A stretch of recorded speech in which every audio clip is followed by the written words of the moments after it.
Assalamualaikum warahmatullahi wabarakatuh. Perkenalkan, nama saya Mayadya Natasha.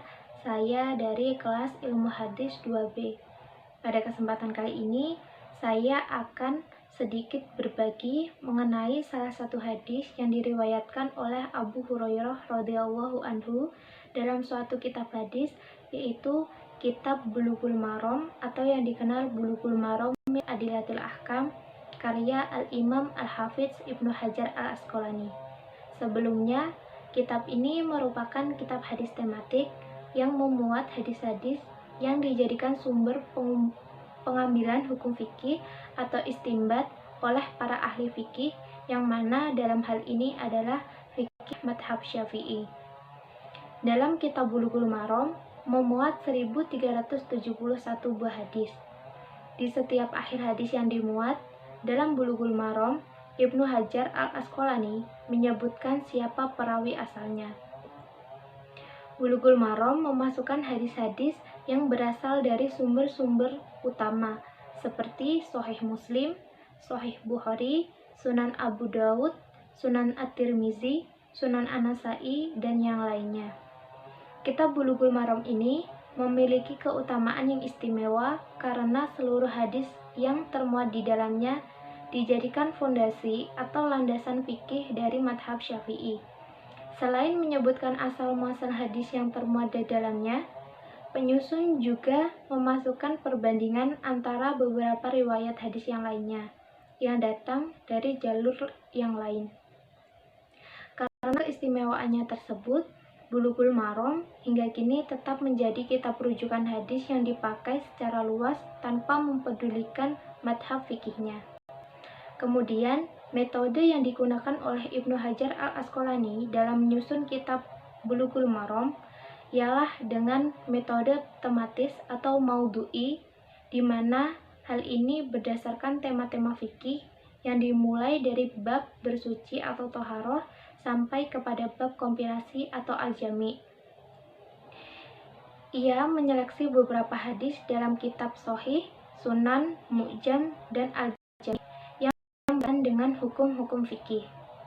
Sistematika Bulughul Maram terdiri dari 16 bab yang dimulai dari bab bersuci sampai kepada bab kompilasi atau al-jami'. Kitab Bulughul Maram ini memuat hadis sahih, hasan, bahkan di dalamnya juga termuat hadis doif yang bertemakan dengan hukum fikih. Mungkin itu saja mengenai penjelasan singkat kitab Bulughul Maram. Selanjutnya yaitu hadis yang diriwayatkan oleh Abu Hurairah dalam kitab Bulughul Maram bab berwudu. Hadis nomor 40 yang berbunyi, wa an Abi Hurairah radhiyallahu anhu qol sami'tu Rasulullah sallallahu alaihi wasallam yaqul inna ummati ya'tuna yaumal qiyamah gurran muhajjilin man asaril wudu' faman istata'a minkum an yudilla gurratahu falyaf'al, muttafaqun alaih wa lafdhu lil muslimin.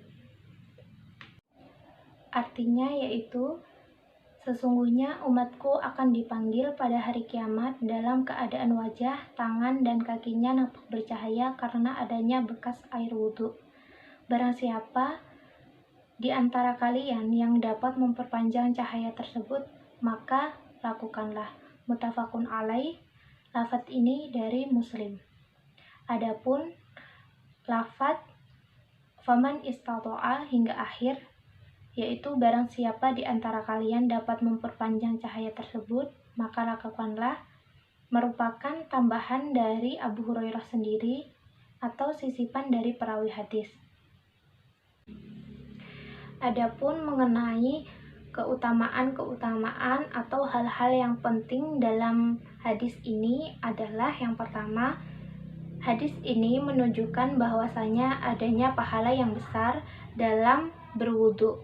Yang kedua yaitu nanti pada hari kiamat ada perbedaan antara umat Islam, umat dari Nabi Muhammad SAW dengan umat-umat lain, yaitu adanya gurran muhajjilin, adanya wajah yang bercahaya, adanya tangan, dan kaki yang bercahaya dari bekas wudhu umat Islam, umat Nabi Muhammad, yang berbeda dari umat-umat lain sebelum umat Nabi Muhammad. Adapun yang istimewa itu bukan syariat wudhunya, karena wudhu atau bersuci sebelum melakukan ibadah itu merupakan syariat yang sudah ada sejak dulu, tetapi umat Nabi Muhammad saja yang mendapatkan cahaya tersebut, bukan dari umat-umat lain. Adapun hadis ini juga menjadi dalil atas adanya hari kiamat atau hari kebangkitan dan adanya balasan, serta bahwa manusia akan datang bergolong-golongan. Allah berfirman dalam Quran surat Al-Jasiyah yang artinya, dan pada hari itu kamu lihat tiap-tiap umat berlutut, tiap-tiap umat dipanggil untuk melihat buku catatan amalannya. Perkataan dalam hadis seperti yang sudah dijelaskan tadi, barang siapa di antara kalian dapat memperpanjang cahaya tersebut, hendaklah ia melakukannya, merupakan mujrot atau sisipan keterangan dari Abu Hurairah radhiyallahu anhu untuk menjelaskan hadis. Oleh karena itu, dalam riwayat lain, sisipan tersebut tidak disebutkan di dalam hadis ini. Bolehkah membasuh lebih dari batasan yang wajib saat berwudu, misalnya membasuh lebih dari siku tangan atau mata kaki? Hal itu menjadi perdebatan para ulama.